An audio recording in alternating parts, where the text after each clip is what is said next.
Alright, what's up, familia? Welcome inside the Big Rig. Hope you guys are doing good. Keeping in between the lines. Got your load secure. Alright, let's get into a scary trucker story.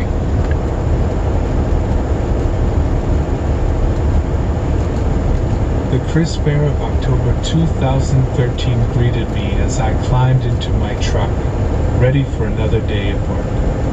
I had been a truck driver for over a decade and knew the American highways like the back of my hand. My name's Ned Harrison, and this particular route took me through a remote area in the Allegheny National Forest, Pennsylvania, a route filled with endless trees on both sides of the winding roads. It was around 7:30 a.m. when my CB radio came to life, crackling with static before the voice of another driver cut through. "Hey Ned, did you hear about those strange happenings around these parts? I heard folks have been going missing." I rolled my eyes. "Oh, come on, Davey. You know that kind of stuff always pops up once Halloween's around the corner." Okay, two things. One, I've never trucked it through Pennsylvania, so I don't really know the layout of the roads or anything like that out there. But another thing is, yeah, homie, people go missing through wilderness all the time.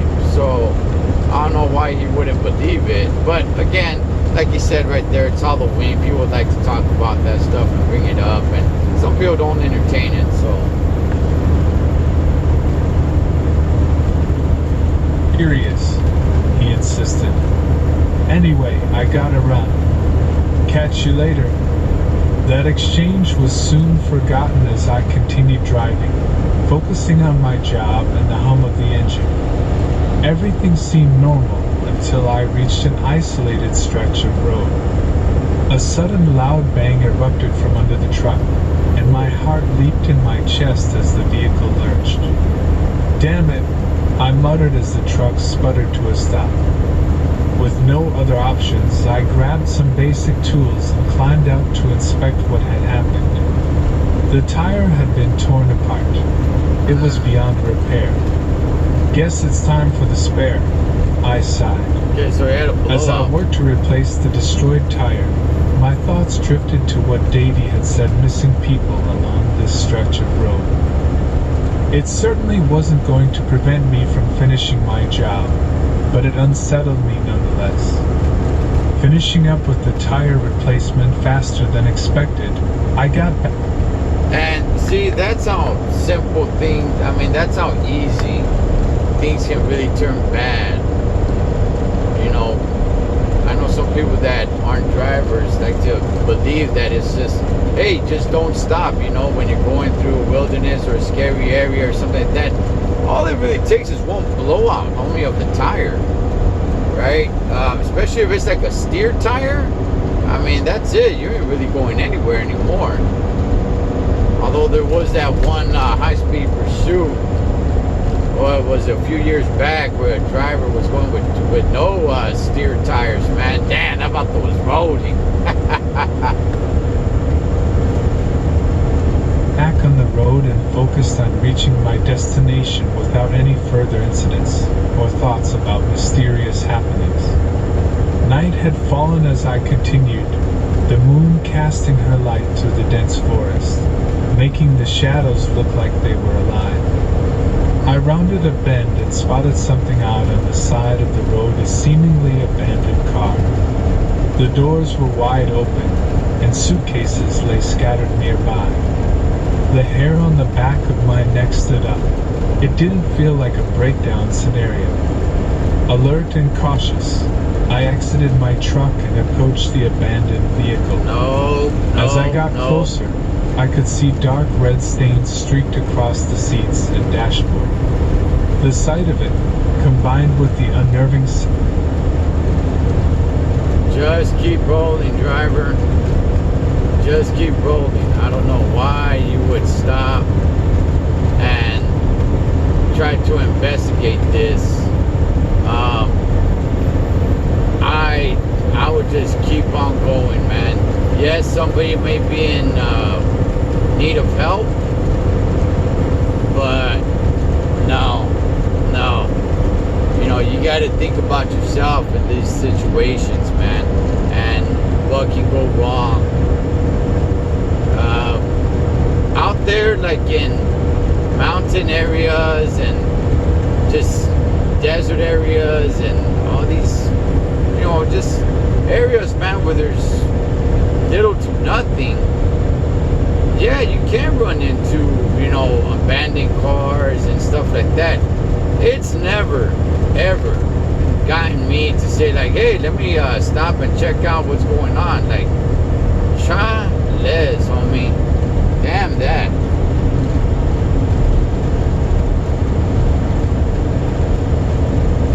But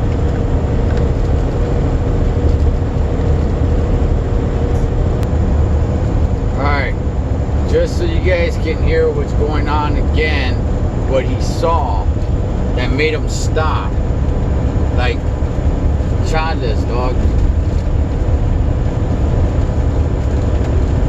It spotted something odd on the side of the road, a seemingly abandoned car. The doors were wide open, and suitcases lay scattered nearby. The hair on the back of my neck stood up. It didn't feel like a breakdown scenario. Alert and cautious, I exited my truck and approached the abandoned vehicle.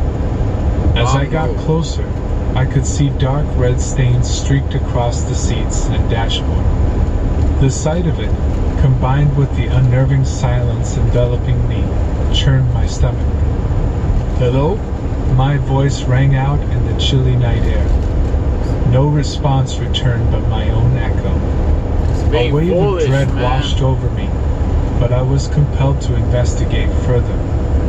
Following a faint trail leading into the woods from the car's location, I ventured deeper, holding my flashlight steady as my heart pounded in my chest. A sudden movement caught my eye. There, among the trees, stood a man with a lit cigarette between his lips. He flicked it away as soon as our eyes met. His figure was tall and lanky, too tall to be natural, and his face was obscured by shadows. One thing that stood out was his long fingers and abnormal reach of arms that seemed to just hang by his side. A distinct feeling of evil emanated from this strange man, sending shivers down my spine, a primal fear urging me to run for dear life. Instead of moving towards him or running away, I stood frozen in place. My instincts screamed at me to run, but my body refused to move. Realizing I had not brought my cell phone with me and couldn't call for help, 1,000 dark scenarios played out in my mind. The man before me suddenly charged straight at me, and my reflexes finally kicked in. Damn. I bolted back towards the road, my heart Alright, check it out, dog. Here's the thing. Even if he did take his phone with him, right? Doesn't do him any good at that very moment. So yes, you can take your phone with you, but at that very exact moment, it doesn't really do you any good. It's not going to save you. You could capture footage, you can make a phone call for help, but it's going to take a while for that help to get there. The footage is really just so you can go ahead and give a good description or whatever, show, hey, this is what I saw. But this driver's already being foolish, homie. Sadio, dog. He sees that and then he wanders. He's compelled to investigate. Like, why? Just keep rolling, dog. But oh well. So let's see what happens. Chest. Just as I reached my truck, the man appeared from the trees by the abandoned car. He waved one of his unnaturally long arms above his head, latching onto a protruding branch, and swung himself forward like a gruesome spider. What the heck? Panic surged through me as I climbed into the driver's seat and started the engine. I floored the gas pedal, speeding down the road as he pursued me on foot. The thud of his heavy steps mixed with the sound of snapping branches as he moved through the forest with blistering speed. With no desire to confront this dangerous man or understand his motives, all I could think about was surviving this nightmare. As I reached a curve in the road that led away from him, I felt a small wave of relief wash over me momentarily. Not realizing just how far ahead of him I was and not wanting to risk slowing down to find out, I continued driving for what felt like an eternity until finally reaching my destination, a local police station. Bursting through its doors, I tried to recount my experience calmly. An abandoned car covered in bloodstains that hinted at awful violence, and an unnerving man who chased after me and seemed almost supernatural. The officers listened intently but didn't seem convinced that an exceptionally tall, lanky figure could be responsible for several missing persons along that stretch of road. Some officers were dispatched to investigate the scene. Meanwhile, others focused on retrieving additional information off the abandoned car's registration and contacting family members linked to it. Hours passed and finally, one officer called me over. "Mr. Reed," he began, his expression changing to concern. "We went to the location you described, and we need you to come with us to identify the scene and also help us clarify the details." Feeling terrified but knowing I needed to cooperate, I agreed. They escorted me back to the woods where the blood-stained car still rested, bright police lights illuminating the area. All the evidence As is we there. approached, I noticed something hanging from a tree near the car, a body. Oh. A sickening sense of dread weighed on my soul as I observed its mutilation. The other police officers examined the area in silence, while I stood there unable to move or speak. The tragic events that transpired in that very spot created a permanent scar that surfaced with every mention of this dark part of human history. The chilling terror that took place in those woods was finally put to an end when they captured the unruly man responsible for a gruesome string of murders. Oh, they caught His the dude. abnormalities turned out to be nothing but genetic abnormalities, but his rage and deadly intent were undoubtedly violent and real. Several more cases surfaced linked to this dangerous man during his trial, and for each victim left behind unanswered questions or unfulfilled hopes for closure. As his crimes were exposed further, countless others mourned their lost loved ones whose lives were brutally taken by this sinister figure lurking in the shadows. It's chilling how one person, through monstrous actions, can create a lasting ripple effect in others' lives. Okay.